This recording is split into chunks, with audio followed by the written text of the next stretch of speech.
Hello everybody, my name is Jared and welcome back to my channel.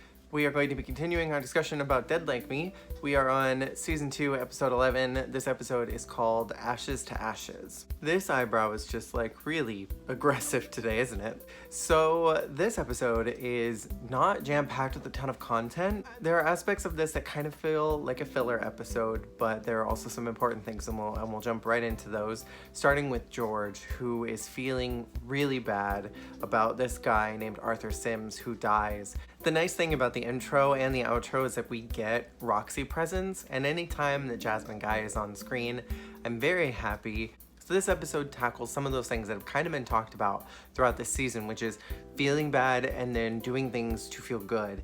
And we also see some pliability with the characters, specifically with Reggie and with Daisy, and how when they're kind of met with their nose against the grind, they choose to change and become somebody else.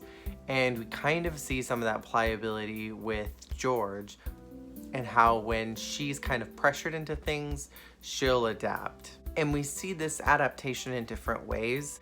With George specifically, she's feeling bad about this guy, and she tries to leave his name so that he can be claimed by the city, so that he's not just some John Doe. And when the guy who checks in on the transients comes to Happy Time to talk to Millie about it, she's like, I don't have money to take care of the burials, so I'm kind of staying out of it. And he makes her feel bad, so what she does is, Dolores offers her a advance and gives her extra money so that she can pay for this. And Millie's gonna take it, but she's gonna buy herself a jacket. But then Dolores reveals this factoid that she is a sponsor of 4 children across the globe, which makes Millie feel bad. So the thing that she does to make herself feel better is she follows through with taking care of Arthur Sims' burial so that he can have a proper headstone, which doesn't end up panning out the way that she thought it was going to because she took too long. And that's something else that we've seen George in this series, is that she sometimes takes a long time to decide upon things, and then something that she didn't expect happens. We get a nice little scene of little George. She was in some type of Girl Scout organization. She was supposed to be selling cookies, and she didn't want to follow through with it, and so, Joy probably had to take care of all the cookies for her. But it's this cute little nod that we get that George, if anything, has always been consistent, that she doesn't like doing things that she sets out to do. Once she starts, she doesn't want to finish it. But she finishes this, and when she gets down to the morgue the first time, she takes Mason with her, and we get to see this fun side of Callum Blue overacting. When she goes back the second time with the money and a changed heart about everything, she sees that this guy at the morgue has a frog, further kind of tying in this idea that frogs are connected to death, which is a nice little nod to the lore that's been established in the show. And at the very end, she and Roxy go back to the camp and they spread this guy's ashes, and she admits that she feels close to Arthur Sims because he just wanted to disappear. He wanted to go somewhere else and become somebody different, and that's what happened to her. And then with Rube, he has such a small arc in this, but it's important to note because we're seeing Rube change as a character, and we're seeing his game thrown off a little bit.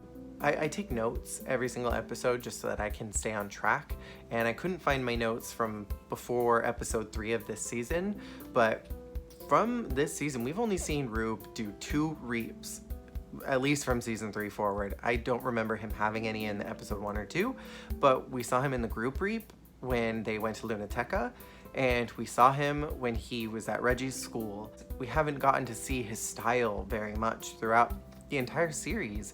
But when we saw him at Lunateca, he was very focused. He was doing his job. He was noting the people that he needed to get. When he was at the school, his game was thrown off because he was around kids. And this time, when he tried to get this painter who was killed, he was off. He was really off, and he wasn't paying attention to the other factors. It kind of happened last minute, and he kind of pulled a Mason in the sense that he wasn't paying attention the way that we would expect Rube to, and it's because he's thrown off by what happened at that Hall of Records, and that's going to continue on through the series. But he just very clearly is not the same character that we've come to know throughout the series. With Daisy and Mason, I'm gonna lump them together because they're kind of becoming a package set. Mason is clearly very jealous of Ray and this relationship that Daisy has with him, but we're seeing a darker side to that relationship, and we're seeing some pliability with Daisy as a character that hasn't really been present before. Daisy's always come off very strong and confident,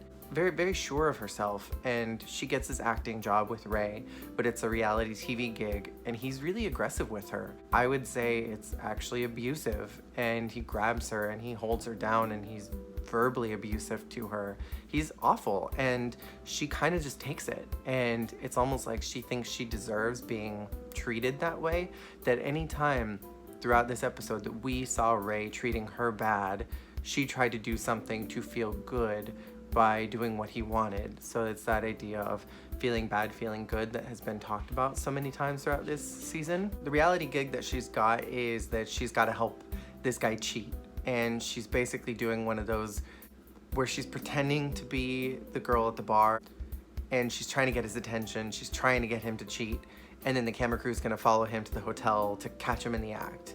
And again, Ray grabs her, and Mason notes this, and he's upset about it. He ends up getting drunk because of it, and in the end he has this really nice line that I think is important for him as a character. He tells Daisy, "You're beautiful and I love you, but I just don't like you anymore." Then the last two characters that we see a lot of that pliability with is with Reggie and with Joy.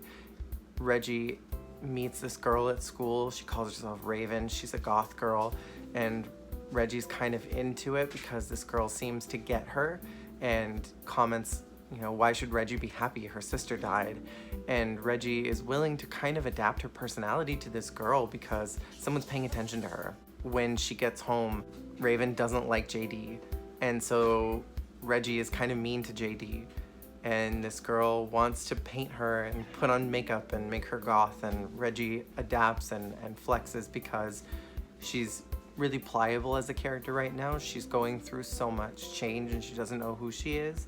And we see Joy completely changing her character, that she's normally so hands-on and so finicky about what Reggie does, that even when something's happening that she doesn't like, she's allowing it to happen because she wants to stay in Reggie's good graces. But also she tells Clancy, who makes a surprise appearance, which I was very whatever about because I think Clancy's kind of a garbage character, but she tells Clancy this is just a phase, and I think it's setting up that she understands that this is something that's important for Reggie, but she still has her limits, because when Reggie plays a game with this group and they're playing a how did you die scenario, and Reggie uses Georgia's death as how she would like to die, Joy just stops the party. She's not about it, and she tells Reggie, your sister's death is not a game.